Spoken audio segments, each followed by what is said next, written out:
옛말에 이르길 10길 물속은 알아도 한 길 사람 속은 모른다 했습니다. 오늘 들려드릴 이야기가 딱 그렇습니다. 겉으로 보기엔 비단결 같은 마음씨를 가졌으나 그 속에는 시커먼 숫덩이를 품은 사내, 그리고 그 사내에게 속아 평생을 바친 한 여인의 기구한 사연입니다. 지금으로부터 200여 년 전 한양 도성안, 사람들은 입을 모아 칭송하는 이가 있었으니 바로 박생원이었습니다. 그가 왜 생불, 그러니까 살아있는 부처라 불렸을까요? 바로 그의 아내 김씨 부인 때문이었습니다. 한때 한양 상권을 주름잡던 여장부 김씨 부인. 하지만 3년 전 낙마 사고로 하반신이 마비된 후 그녀는 산송장이나 다름없었습니다. 그녀의 곁을 지키는 건 오직 남편 박생원뿐이었죠. 보십시오. 박생원의 저 이마에 맺힌 땀방울을요. 그는 오늘도 지극정성입니다. 하루에도 12번씩 아내의 몸을 닦아주고 대소변 묻은 요를 직접 빱니다. 종들도 냄새난다 코를 막고 도망가는 그 험한 일을 박생원은 실은 내색 하나 없이 해냅니다. 부인 물이 좀 뜨겁진 않소?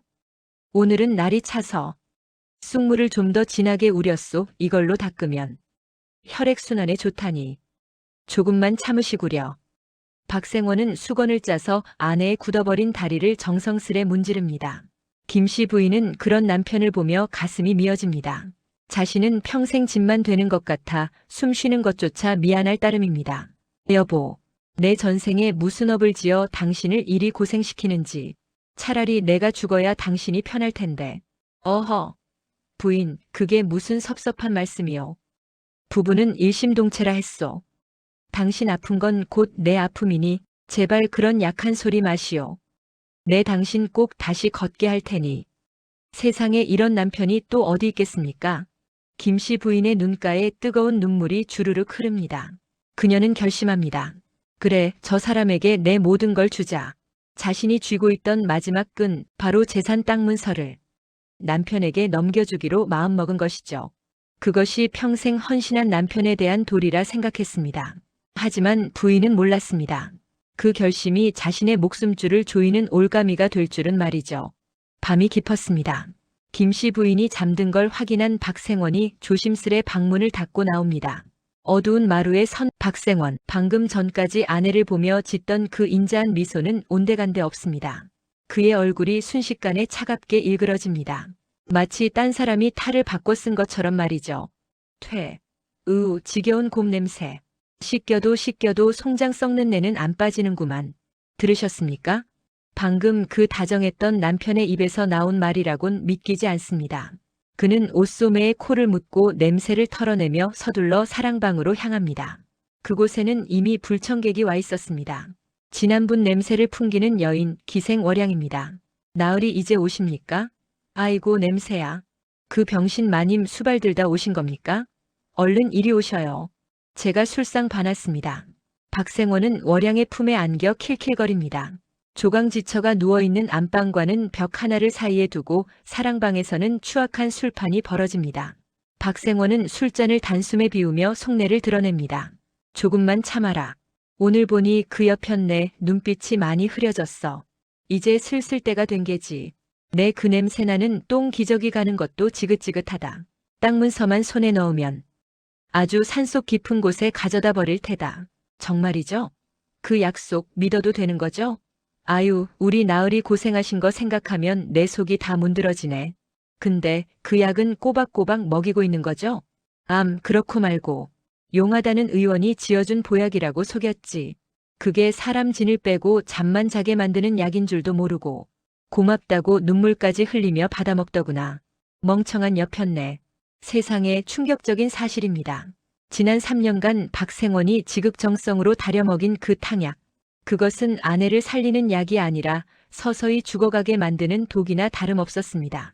기력을 쇠하게 하고 하루 종일 몽롱하게 만들어 판단력을 흐리게 하는 약이었던 겁니다. 안방의 김씨 부인은 이 사실을 꿈에도 모른 채 뒤척이고 있습니다. 창호지 문 너머로 희미한 달빛이 그녀의 얼굴을 비춥니다. 그녀의 손은 베개 밑 깊숙한 곳을 더듬고 있습니다. 그곳에는 낡아빠진 방석 하나가 숨겨져 있습니다. 남들이 보면 다 터진 손뭉치라며 내다버릴 법한 그 방석. 하지만 그 속에는 김씨 부인이 평생 장사하며 모은 전 재산 수십만 평의 땅 문서와 집 문서가 꿰매져 있습니다. 그래. 내일 아침에 여보에게 이걸 줘야지. 그동안 고생 많았다고. 이제 당신 맘 편히 살라고. 안타까워서 어찌합니까? 호랑이 굴에 제 발로 들어가려는 격입니다. 저 문권을 넘기는 순간 김씨 부인의 운명은 풍전등화, 바람 앞에 등불이 될 것이 뻔합니다. 사랑방의 웃음소리는 더욱 커져만 갑니다. 두 남녀는 김씨 부인의 재산으로 떵떵거리며 살 미래를 꿈꾸며 축배를 듭니다. 하지만 하늘이 무심치 않다면 이대로 악인들의 뜻대로 되게 놔두지는 않겠지요. 그날 밤 따라 바람소리가 유난히 거칠었습니다. 마치 앞으로 닥쳐올 거대한 폭풍을 예고하듯이 말입니다. 그리고 운명의 장난처럼 하늘이 우르릉 쾅쾅 울리기 시작합니다. 이 천둥 소리, 이 소리가 김씨 부인의 잠든 감각을 깨우는 신호탄이 될 줄 저 사랑방의 두 연놈은 상상이나 했을까요? 내일이 밝으면 김씨 부인은 문권을 남편에게 넘기려 할 것입니다. 과연 그녀는 남편의 검은 가면을 벗겨낼 수 있을까요? 아니면 이대로 비참한 최후를 맞이하게 될까요? 폭우가 쏟아지기 직전의 고요함. 그 숨막히는 밤이 지나가고 있습니다. 하늘이 뚫린 듯 비가 쏟아지던 밤이었습니다. 집이 떠나갈 듯한 천둥 소리에 죽은 듯 누워있던 김씨 부인의 눈이 번쩍 뜨였습니다. 그런데 바로 그 순간 더 놀라운 일이 벌어졌습니다. 지난 3년 나무 토막처럼 굳어 아무런 느낌도 없던 오른쪽 엄지발가락, 그 끝에서 미세하게, 아주 미세하게 찌릿한 통증이 느껴진 겁니다. 방금 뭐였지? 설마. 부인은 숨을 멈추고 온 신경을 발끝에 집중했습니다. 분명했습니다. 발가락이 움직였습니다. 머리끝이 쭈뼛 서고 심장이 터질 듯 뛰었습니다. 기적이 일어난 겁니다. 의원도 포기했던 다리에 감각이 돌아온 것입니다. 김씨 부인의 머릿속에 가장 먼저 떠오른 사람은 단 한 명. 남편 박생원이었습니다. 이 기쁜 소식을 자신을 위해 헌신한 그 사람에게 제일 먼저 알려야 했습니다. 부인은 벅찬 가슴을 안고 상반신을 일으켜 방문 쪽으로 기어갔습니다. 비바람 소리에 묻혀 목소리가 닿지 않을까 걱정하며 사랑방을 향해 문을 살짝 열었지요. 그런데 말입니다. 문틈으로 새어나온 것은 남편의 걱정 어린 목소리가 아니었습니다. 그것은 날카로운 비수였습니다. 아우, 천둥 소리 때문에 잠이 다 깨네. 그나저나 이놈의 비는 언제 그친담. 땅이 질퍽거리면 그 여편 내 산에다 갖다 버리기 힘들 텐데. 호호, 나으리도 참. 비 오면 더 좋죠. 빗물에 발자국도 씻겨 내려갈 테고 사람 눈도 피하기 쉽고. 그나저나 땅 문서는 찾으셨어요? 그거 없으면 말짱 도루묵인 거 아시죠? 안 그래도 내일날 박는 대로 뒤져볼 참이다. 분명 장롱 어딘가에 숨겨뒀을 거야. 땅 문서만 찾으면 바로 처리하자고.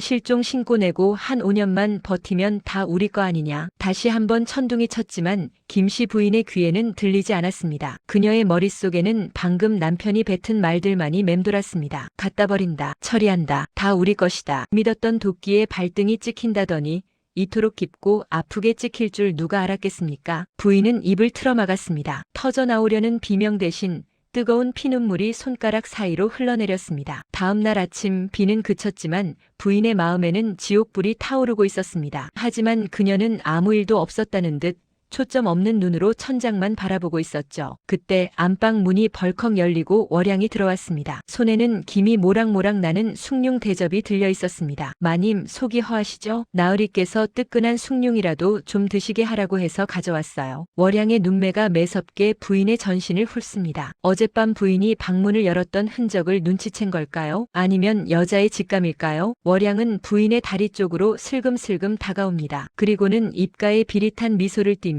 들고 있던 숭늉 그릇을 부인의 맨발 위로 기울입니다. 어머, 내 정신 좀 봐. 손이 미끄러졌네. 펄펄 끓는 숭늉이 김씨 부인의 발등 위로 쏟아졌습니다. 화상을 입은 살이 순식간에 붉게 부어오르고 껍질이 벗겨질 듯한 끔찍한 고통이 뇌를 강타했습니다. 보통 사람이라면 당장 벌떡 일어나 비명을 질렀을 겁니다. 하지만 보십시오. 김씨 부인의 얼굴을요. 그녀는 눈동자 하나 까딱하지 않습니다. 입술 안쪽 살을 피가 나도록 깨물며 비명을 목구멍 안으로 삼켜버립니다. 지금 소리를 지르면 저 악마 같은 연놈들에게 죽임을 당할 것이 뻔하니까요. 오직 살아야 한다는 본능, 그리고 복수해야 한다는 일념 하나로 그 끔찍한 고통을 견뎌내고 있는 겁니다. 채, 진짜 병신이 맞나 보네. 뜨거운 물을 부어도 꿈쩍도 안 하는 걸 보니 부인의 발등에서 김이 피어오르는 걸 보고서야 월양은 안심한 듯 코웃음을 칩니다. 그녀는 대충 수건으로 발등을 닦는 신용만 하고는 밖으로 나갑니다. 마루에서 기다리던 박생원에게 큰 소리로 외치네요. 나으리, 걱정 마셔요. 완전 송장이에요, 송장. 감각이라곤 눈곱만큼도 없어요. 그렇지? 내가 뭘 했느냐? 의원놈도 평생 못 일어난다 했어. 그럼 거사는 보름 뒤 대보름날 밤으로 하자꾸나. 달이 밝으니 산길 가기도 좋을 게야. 보름 뒤 그들이 정한 부인의 제삿날입니다. 방 안에 홀로 남겨진 김씨 부인은 그제야 참았던 숨을 몰아쉽니다. 발등은 화상으로 짓물러 쓰라리지만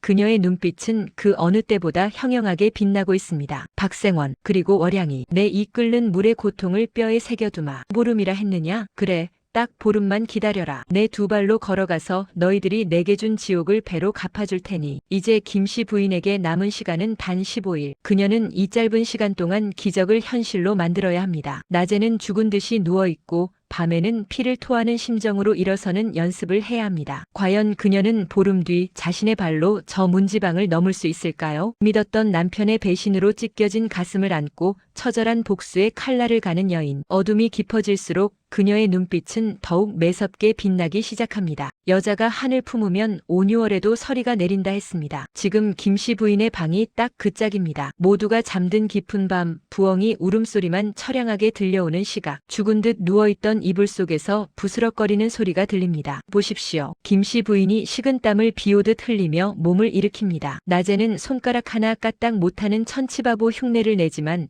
밤이 되면 그녀는 복수의 화신으로 돌변합니다. 지난 보름간 그녀는 밤마다 지옥을 오갔습니다. 굳어버린 다리 근육을 깨우기 위해 허벅지를 꼬집고 바늘로 찌르며 감각을 되살려냈죠. 일어나야 해. 이깟 다리. 내가 일으키고 만다. 부인은 벽을 짚고 후들거리는 다리에 힘을 줍니다. 한 발 그리고 또 한 발. 마치 갓 태어난 송아지처럼 위태롭지만 그 눈빛만은 맹수처럼 형형합니다. 넘어지면 다시 기어오르고 무릎이 깨져 피가 나도 멈추지 않습니다. 저 처절한 몸부림이 보이십니까? 저건 재활이 아닙니다. 살기 위한, 아니, 놈들을 죽이기 위한 전쟁입니다. 아, 큰일 났습니다. 어둠 속에서 중심을 잃은 부인이 그만 탁자 위 물사발을 건드리고 말았습니다. 고요한 밤 공기를 찢는 날카로운 소음. 순식간에 사랑방 문이 벌컥 열립니다. 아니, 이게 무슨 소리야? 쥐새끼가 들어왔나? 박생원입니다. 놈이 호롱불을 들고 안방으로 성큼성큼 다가옵니다. 김씨 부인은 절체절명의 위기에 빠졌습니다. 지금 두 다리로 서 있는 걸 들키면 모든 것이 끝장입니다. 부인은 찰나의 순간 바닥으로 몸을 털썩 던집니다. 그리고 눈을 뒤집어 흰자위를 보이며 입가에 침을 질질 흘리기 시작합니다. 뭐야? 이 여편네가 자다가 굴러떨어졌구만. 에이, 재수 없게 시리. 박생원이 바닥에 널브러진 아내를 내려다봅니다. 초점 없이 해벌레 웃고 있는 아내의 모습. 영락없는 바보 천치입니다. 박생원은 혀를 끌끌 차더니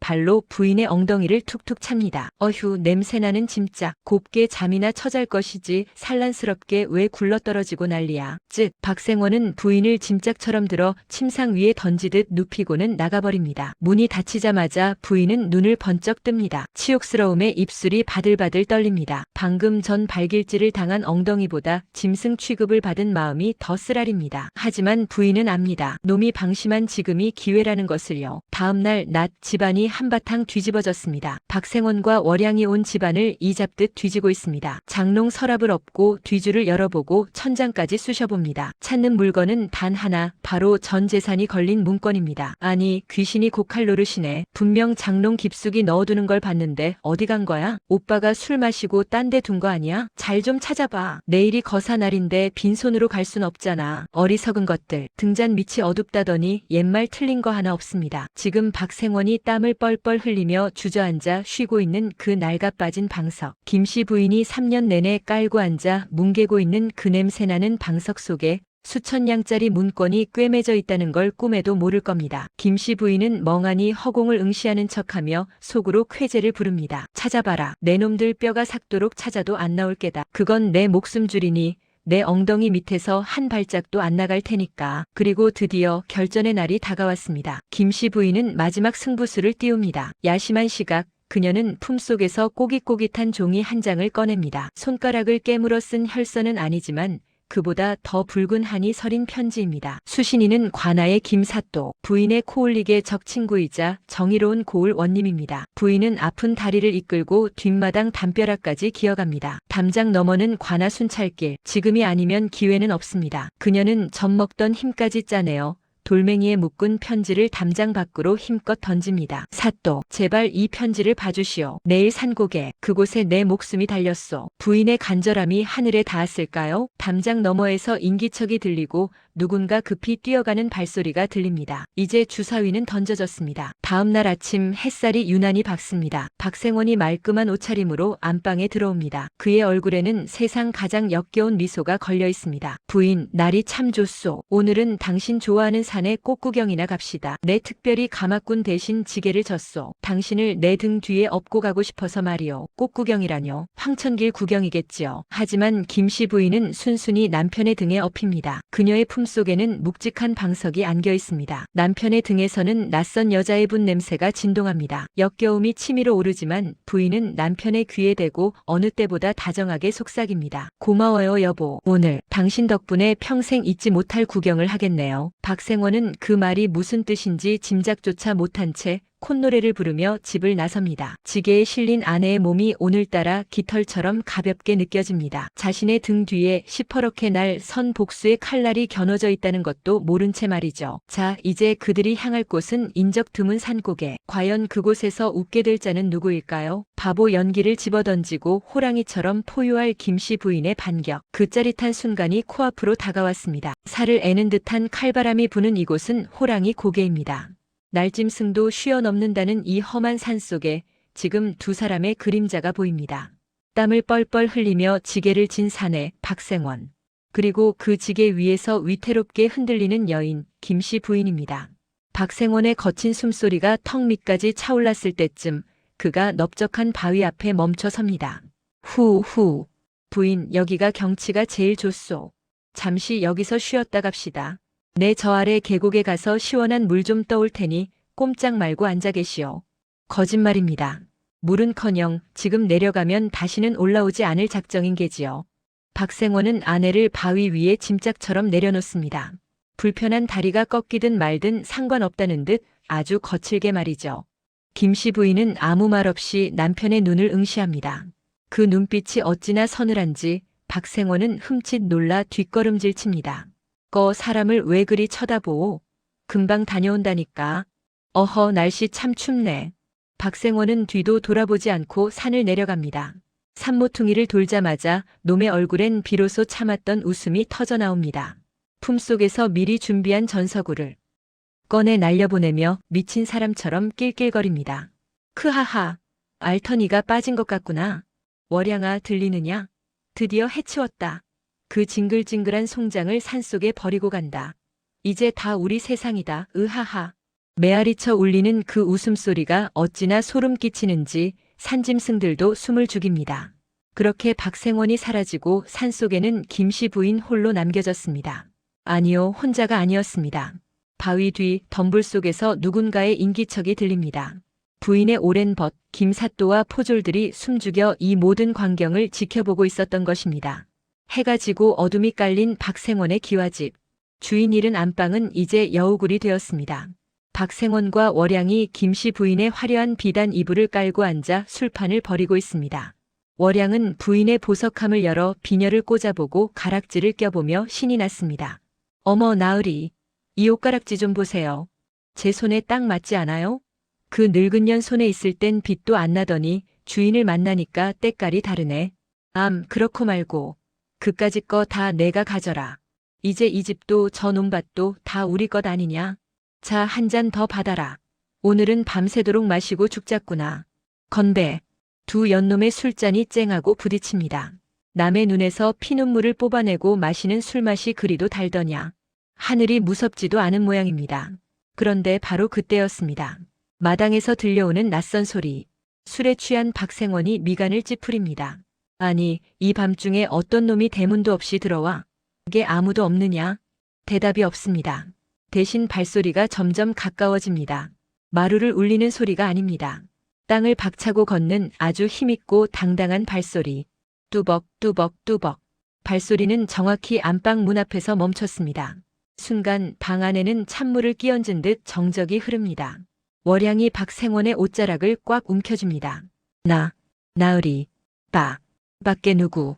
문이 열리고 차가운 밤바람과 함께 한 사람이 들어섭니다. 머리카락은 산발이 되고 옷은 흙투성이지만 두 눈만은 도깨비불처럼 이글거리는 여인. 바로 김씨 부인입니다. 귀신이다. 마님이 어떡해. 박생원은 사색이 되어 뒤로 낮아빠지고 월양은 이불을 뒤집어쓰고 벌벌 떱니다. 산에 버리고 온 안진뱅이 아내가 두 발로 멀쩡히 걸어서 눈앞에 나타났으니 간이 떨어질 만도 하죠. 김씨 부인은 천천히, 아주 천천히 그들에게 다가갑니다. 그리고 방 한가운데 놓인 펄펄 끓는 국밥상을 봅니다. 왜 내가 죽어서 돌아오길 바랐느냐? 아쉽게 되었구나. 저승사자가 너희들부터 잡아오라며 나를 돌려보내더구나. 살려주시오. 내가 잘못했소. 이건 꿈이야, 꿈이라고. 김씨 부인은 대답 대신 뜨거운 국밥 그릇을 집어듭니다. 보름 전 자신의 발등에 숭늉을 쏟으며 깔깔대던 월양의 얼굴이 떠오릅니다. 부인은 망설임 없이 국밥상을 월양의 앞에 엎어버립니다. 뜨거우냐? 내 발등이 타들어갈 때 내 속은 그보다 1000배는 더 뜨거웠다. 이 짐승만도 못한 것들아. 말순아. 너 다리가 어떻게? 남편이 손가락질하며 말을 더듬습니다. 김씨 부인은 품속에서 무언가를 꺼냅니다. 박생원이 그토록 찾아 헤매던 그 물건, 낡은 방석 솜속에서 꺼낸 땅문서입니다. 부인은 묵직한 땅문서 뭉치로 박생원의 얼굴을 힘껏 내리칩니다. 이걸 찾았느냐? 그래, 가져가거라. 내 놈이 그토록 원하던 땅문서다. 저승 갈 때 노잣돈으로나 쓰거라. 박생원이 얼굴을 감싸쥐고 뒹굽니다. 그때 열린 방문 너머로 횃불이 환하게 밝혀집니다. 여봐라. 저 죄인들을 포박하라. 우렁찬 목소리와 함께 김사또와 포졸들이 들이닥칩니다. 내 이놈 박가야. 조강지처를 살해하려 하고 재산을 탐한 죄 내 놈이 알렸다. 당장 전현놈들을 묶어라. 순식간에 아수라장이 된 안방. 오랏줄에 묶인 박생원과 월양이 개처럼 끌려나갑니다. 박생원은 김씨 부인의 발가락을 붙잡고 매달립니다. 여보, 내가 미쳤었소. 한 번만 용서해 주시오. 우리 부부잖아, 응? 말순아, 놓아라. 김씨 부인이 싸늘하게 말하며 발을 뺍니다. 그녀는 더 이상 3년 전 남편의 눈치만 보던 병든 아내가 아닙니다. 부인은 끌려가는 남편의 등을 향해 마지막으로 일갈합니다. 나는 귀신이 아니다. 나는 내 놈이 산에 버린 내 아내다. 하지만 이제부터는 남이다. 죗값은 관아에 가서 달게 받거라. 대문 밖으로 죄인들이 끌려나가고 마당에는 다시 정적이 찾아옵니다. 김씨 부인은 텅 빈 안방에 홀로 섰습니다. 난장판이 된 술상, 깨진 그릇, 흩어진 문건들. 그 한가운데 두 발로 꼿꼿이 서 있는 그녀. 다리가 후들거려 주저앉고 싶지만 그녀는 이를 악물고 버팁니다. 지금 주저앉으면 다시는 못 일어날 것 같아서 말이죠. 창밖으로 둥근 보름달이 환하게 비춥니다. 마치 그녀의 새로운 시작을 축복하듯이 말입니다. 복수는 끝났습니다. 하지만 그녀의 인생은 이제 진짜 시작입니다. 관아의 북소리가 하늘을 울립니다. 죄를 지은 자에게 벌을 내리는 심판의 시간이 온 것입니다. 형틀에 묶인 두 죄인 박생원과 월양. 그들의 꼴이 참으로 가관입니다. 며칠 전만 해도 비단 옷을 입고 호의호식하던 자들이 이제는 죄수복을 입고 서로를 헐뜯기에 바쁩니다. 사또, 억울하옵니다. 다 저 계집이 시킨 짓입니다. 저 여우 같은 년이 내 눈과 귀를 멀게 했단 말입니다. 뭐라고요? 이 비겁한 인간아. 내 놈이 먼저 마누라 죽이고 재산 차지하자고 꼬드겼잖아. 어디서 발뺌이야? 내 이놈들. 주둥이 닥치지 못할까? 사또의 호통과 함께 곤장이 내리꽂힙니다. 살이 터지는 소리와 비명이 관아 마당을 가득 채웁니다. 구경 나온 백성들이 혀를 찹니다. 부부의 연을 맺고도 죽이려 들고 정분난 사이라더니 의리조차 없으니 저게 짐승이지 어찌 사람이겠습니까? 결국 두 사람은 각각 곤장 100대를 맞고 다시는 한양 땅을 밟지 못하는 머나먼 섬으로 유배를 떠나게 되었습니다. 죄인 호송수레에 실려가는 그들의 뒷모습, 초라하다 못해 비참하기 그지없습니다. 김씨 부인은 그 모습을 멀리서 지켜보다가 조용히 등을 돌립니다. 이제 저들은 그녀의 인생에서 완전히 지워진 그저 스쳐 지나가는 악몽일 뿐이니까요. 집으로 돌아온 김씨 부인. 그녀는 가장 먼저 대문에 걸려있던 박생원댁 문패를 떼어냅니다. 그리고 남편의 옷가지와 물건들을 마당 한가운데 쌓아놓고 불을 붙입니다. 활활 타오르는 불길. 그 불꽃 속에서 지난 30년의 세월이 재가 되어 날아갑니다. 남편을 위해 바쳤던 헌신, 배신당한 아픔, 그리고 사무쳤던 원한까지도 말이죠. 잘 가시오. 내 미련도 내 어리석음도 다 데리고 가시오. 부인은 집과 땅을 모두 정리했습니다. 그 더러운 기억이 묻은 돈으로 호의호식하고 싶지 않았습니다. 그녀는 그 돈을 들고 저작거리로 향했습니다. 사람 냄새나고 활기 넘치는 장터 한 구석, 작고 허름한 가게를 하나 얻었지요. 그리고 붓을 들어 직접 간판을 썼습니다. 김, 말, 순, 국, 밥. 누군가의 아내도 병든 마님도 아닌 제 이름 석자를 당당히 내건 국밥집이었습니다. 몇 달 후, 장터는 김말순 국밥집 이야기로 떠들썩합니다. 어이, 그 집 국밥 먹어봤나? 국물이 아주 진국이야. 주인장이 인심이 어찌나 후한지 배고픈 사람 그냥 안 보내더구먼. 김씨 부인, 아니 김말순 사장님은 이제야 비로소 숨 쉬는 것 같습니다. 하루 종일 가마솥 앞에서 땀을 흘려도 다리가 퉁퉁 부어도 마음만은 깃털처럼 가볍습니다. 내 두 다리로 서서 내 손으로 번 돈으로 남에게 베푸는 살.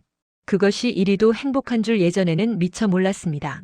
그러던 어느 늦가을 해질녘이었습니다. 가게 문을 닫으려는데 가게 앞을 서성이는 거지 행색의 사내들이 보입니다. 유배지로 끌려가는 죄인 무리였습니다. 관졸들이 잠시 쉬어가자며 주막에 자리를 잡았고 죄인들은 구석에 쭈그려 앉아 침만 삼키고 있었지요. 그중 유독 비쩍 마르고 다리를 저는 한 사내. 고개를 푹 숙인 채 떨고 있는 모습이 처량하기 그지없습니다. 김말순은 아무 말 없이 국밥 한 그릇을 뚝배기에 가득 담아 그 사내 앞으로 가져갔습니다. 드시오. 뜨거우니 천천히. 사내는 굶주린 짐승처럼 허겁지겁 국밥을 퍼넣습니다. 뜨거운 줄도 모르고 입안에 쑤셔 넣던 사내가 갑자기 숟가락질을 멈칫합니다. 이 맛, 잊을 수 없는 익숙한 맛입니다. 자신이 아플 때 아내가 밤새 고아주던 바로 그 사골 국물 맛. 사내가 천천히 고개를 듭니다. 눈물 젖은 눈으로 마주한 국밥집 주인. 그녀는 바로 자신이 산에 버렸던 아내 김말순이었습니다. 사내, 아니 박생원의 입술이 바들바들 떨립니다.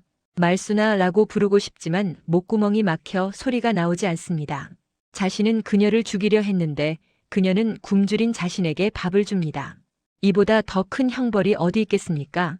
박생원은 국밥 그릇에 고개를 쳐박고 짐승 같은 울음을 토해냅니다. 꺼이꺼이. 뜨거운 국물 위로 후회의 눈물이 뚝뚝 떨어집니다. 김말순은 그 모습을 차가운 눈으로 그러나 슬픈 눈으로 내려다봅니다.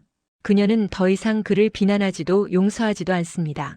그저 불쌍한 중생 하나에게 밥 한 끼 먹인 것뿐입니다. 그것으로 그와의 질긴 악연은 완벽하게 끝이 났습니다. 잘못했어. 내가 죽을 죄를 지었어. 관졸들이 다시 이동할 채비를 합니다. 박생원은 자꾸만 뒤를 돌아보며 끌려갑니다. 하지만 김말순은 더 이상 뒤를 돌아보지 않습니다. 그녀는 다시 가마솥 뚜껑을 열고 새로운 국물을 끓입니다. 하얀 김이 피어오르며 그녀의 얼굴을 감쌉니다. 비 온 뒤에 땅이 굳는다지요. 내 인생에도 참 모진 비가 내렸습니다. 하지만 그 비 덕분에 썩은 뿌리는 씻겨 내려가고 이제 새살이 돋아납니다. 누구의 아내도 아닌 김말순이라는 이름으로 살아가는 오늘이 참 좋습니다. 여러분은 어떠십니까? 혹시 지금 모진 비를 맞고 계신가요? 걱정 마세요. 반드시 해는 뜹니다. 저처럼요. 인생 사연 이바구 조선 야담 안진뱅이 마님의 반란편. 여기서 마칩니다. 오늘도 여러분의 삶에 따뜻한 국밥 한 그릇 같은 위로가 함께하길 바랍니다. 감사합니다.